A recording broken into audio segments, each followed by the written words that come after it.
அனைவருக்கும் வணக்கம். வானியல் நிகழ்வுகளில் மிகவும் முக்கியமானவை சூரிய கிரகணம் மற்றும் சந்திர கிரகணம். ஒரு ஆண்டுக்கு ஒரு முறை அல்லது 2 முறை நிகழும் இந்த கிரகணங்கள் குறித்து ஜோதிட சாஸ்திரம் மிகவும் விரிவாக பேசுகிறது. நவ கிரகங்களை ராகுவும் கேதுவும் சாயா கிரகங்கள் என்று சொல்லப்படுது. அது மட்டும் இல்லாமல் சூரியன் சந்திரன் ஆகியவை ராகுவோடும் கேதுவோடும் இணைந்திருக்கும் காலத்தில் கிரகணங்கள் தோன்றுகிறது.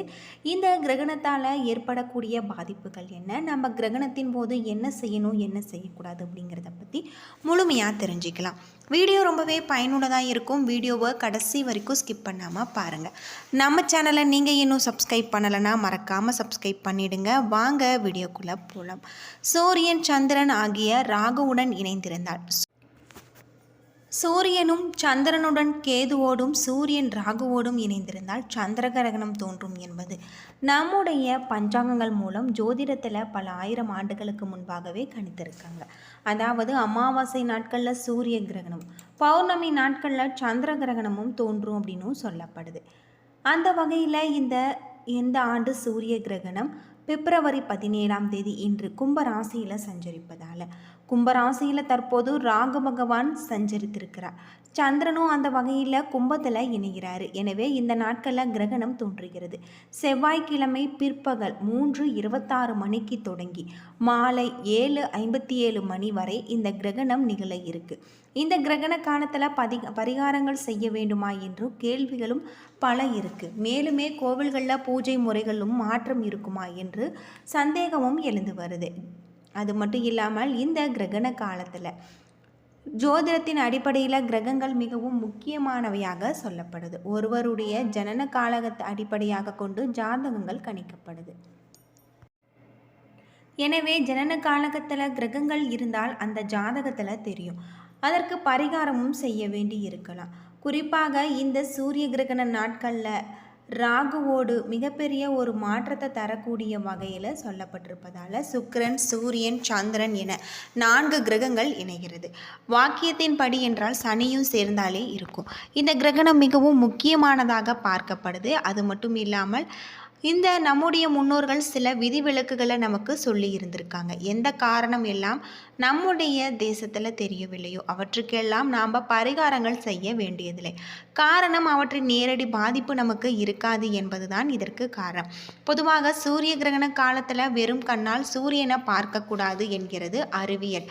நமக்கு சூரிய கிரகணம் தெரியாது என்றால் அந்த வேளையில் நாம் சூரியனை பார்த்தாலுமே நமக்கு ஆபத்து ஏற்படாது என்பது அறிவியலில் சொல்லப்பட்டிருக்கு. இதையே நம்முடைய முன்னோர்களும் கடைபிடித்து வந்திருக்காங்க. இப்போ வரக்கூடிய இந்த சூரிய கிரகணம் இந்தியாவில் தெரியாது. எனவே நம்முடைய தேசத்தில் எந்த ஒரு பரிகாரங்களோ சிறப்பு பூஜைகளோ செய்ய வேண்டியதில்லை. அது மட்டும் இல்லாமல் அந்த வேலையிலும் நடை சாத்தப்பட வேண்டிய அவசியமும் இல்லை என சொல்லப்பட்டிருக்கு. கிரகண சேர்க்கை என்பது வான்வெளியில் நிகழ்வது உண்மை என்பதால் அது மட்டும் இல்லாமல் நிறைய இறை வழிபாடு செய்ய வேண்டும். கிரகணத்திற்கு முன்போ பின்போ சில இயற்கை சீற்றங்கள் அசம்பாவிதங்கள் நிகழலாம் என்பதால் தவறாமல் எல்லோருமே கால பைரவரை வழிபடுவது இன்னும் சிறப்பு. அமாவாசையாக இருப்பதால் முன்னோர்கள் வழிபாடு கட்டாயம் செய்ய வேண்டும். பெரும்பாலும் இந்த நாட்களில் மையான கொள்ளை நிகழ்வுகளும் நடைபெறும். அவற்றில் கலந்து கொண்டு வழிபட்டால் அம்மனின் அருளால் அனைத்து நன்மைகளும் நடைபெறும். அடுத்த மாத தொடக்கத்தில் சந்திர கிரகணம் நம்முடைய நாட்டில் தெரியும். அதற்கு பரிகாரங்கள் செய்ய வேணும் அப்படின்னும் சொல்லப்பட்டது. பொதுவாக சூரிய கிரகண வேளையில் நம்ம இது போல் செய்து வருவது இன்னும் நிறைய நன்மைகளை நமக்கு தரக்கூடியதாக இருக்குது அப்படின்னும் சொல்லலாம். இந்த சூரிய கிரகணம் 4:32 வரை நீடிக்கும் அப்படின்னும் சொல்லப்பட்டிருக்கு. சூரிய கிரகணத்தின் பொழுது நாம் சூரிய கிரகணம் முடிந்த பிறகும் குளித்துவிட்டு சாப்பிடுவதும் இன்னும் நல்லதாக இருக்கும் அப்படின்னும் சொல்கிறாங்க. பொதுவாக கிரகண வேளையில் சில விஷயங்களையும் நாம் தவிர்த்து வழிபட்டு வருவது இன்னும் சிறப்புக்குரிய ஒன்றாக சொல்லப்பட்டிருக்கு. சூரியன், சந்திரன், பூமி ஆகிய 3மே ஒரே நேர்கோட்டில் வரும் பொழுது கிரகணம் ஏற்படும். பூமிக்கும் சூரியனுக்கும் இடையில் சந்திரன் வந்தால் சூரிய கிரகணம் ஏற்படுகிறது. இந்த நேரத்தில் சந்திரன் சூரிய ஒளியை தற்காலிகமாக மறைக்கிறது அப்படின்னும் சொல்லப்பட்டிருக்கு.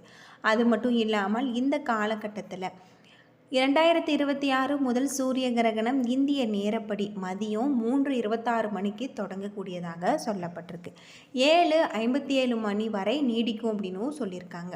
முன்னோர்கள் சூரிய கிரகணத்தின் பொழுது சில செய்கைகளை தவிர்ப்பது நல்லது என்று கூறியிருக்காங்க. அதை பின்பற்றுவது அவசியம். இதில் முக்கியமானதையும் நாம் சிலவற்றை தெரிந்து கொள்ளலாம். சூரிய கிரகணத்திற்கு முன்பும் பின்பும் குளிக்க வேண்டும். மேலும் சூரியனை நேராக பார்ப்பதை நாம் தவிர்க்க வேண்டும்.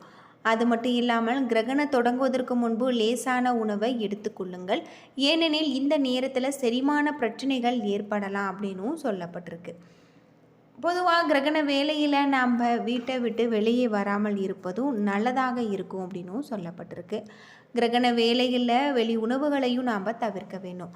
அது மட்டும் இல்லாமல் கிரகணத்தின் போது தியானிப்பது அவசியம். கிரகணம் அமைதியை குறிக்கிறது. பூமி, சூரியன், சந்திரன் நேர்கோட்டில் இருக்கும் பொழுது சமநிலையை ஏற்படுத்துகிறது. இந்த நேரத்தில் தியானிப்பது நம்முடைய மனதை புத்துணர்ச்சியாக்கும் அப்படின்னும் சொல்கிறாங்க. அது மட்டும் இல்லாமல் சூரிய கிரகணத்திற்கு முன்பும் பின்பும் நாம் குளித்து வருவது இன்னும் நிறைய மாற்றத்தை நமக்கு தரக்கூடிய வகையில் சொல்லப்பட்டிருக்கு. இந்த நாட்களில் அமாவாசை வருவது இன்னும் சிறப்புக்குரிய ஒன்றாக இருக்குது. இந்த அமாவாசையில் மயானக்குள்ளையும் ஏற்படும். மாசி மாத அமாவாசையில் இப்படி கிரகணம் வருவது மிகப்பெரிய ஒரு மாற்றத்தை ஏற்படுத்தக்கூடிய வகையில் தான் அமைஞ்சிருக்கு. அமாவாசை வழிபாட்டை நாம் காலையில் செய்து வருவதன் மூலம் முன்னோரின் அருள் நமக்கு கிடைக்கக்கூடியதாக இருக்குது. அமாவாசை என்பது முன்னோர் வழிபாட்டுக்கு உரியது என்று மட்டும் பலருக்கு தெரியும். அது தவிர இந்த நாள் நிறைய சிறப்புகளை கொண்டிருக்கக்கூடிய வகையில் தான் இருக்குது. அமாவாசை தினத்தில் சூரியனும் சந்திரனும் நேர்கோட்டில் வராங்க. அன்று முன்னோர்கள் பித்ருலோகத்தில் இருந்து பூமிக்கு செல்வதாக சொல்லப்படுது. பித்ரு தேவைகள் நம்முடைய முன்னோர்களை வழிபட்டு அவர்களுக்கு மரியாதை செய்வது. அமாவாசை தினத்தில் புதிய காரியங்களை துவங்கினால் நிச்சயம் நல்லது நடக்கும் அப்படின்னும் சொல்லப்பட்டிருக்கு. அமாவாசை தினத்தில் முன்னோர்களை நினைத்து நாம் வழிபடுவதன் மூலம் நாம் தெரிந்தோ செய்த பாவங்களும் தெரியாமல் செய்த பாவங்களும் நம்மை விட்டு நீங்கிவிடும். கட்டாயம் முன்னோரின் அருள் நமக்கு கிடைக்கும் அப்படின்னும் சொல்கிறாங்க. பொதுவாக இந்த சூரிய கிரகணத்தில் இந்த 7:57 மணி வரை இரவு நீடிக்கும் என்பதால் கிரகண வேளையில் கர்ப்பிணி பெண்கள் வெளியே வருவதை தவிர்க்க வேண்டும்.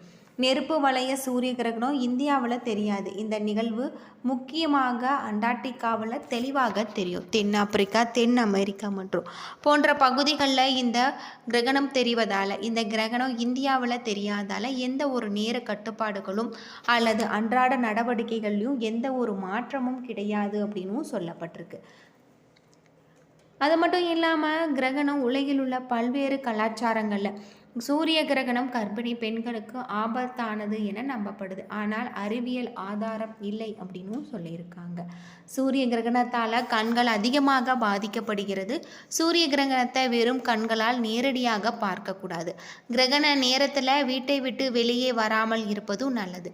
வெளியே வந்தாலுமே சூரியனை நாம் பார்க்கக்கூடாது. இது கண்களுக்கு சேதத்தை ஏற்படுத்தக்கூடிய வகையில் சொல்லப்பட்டிருக்கு. கிரகண வேளையில் நம்ம மிகவும் மனதை தூய்மையான முறையில் வைத்துக்கொள்வது ரொம்பவும் நல்லது அப்படின்னு சொல்கிறாங்க. பூஜை முறைகளையும் வழிபாட்டு முறைகளும் நம்ம மேற்கொள்ள வேண்டும்.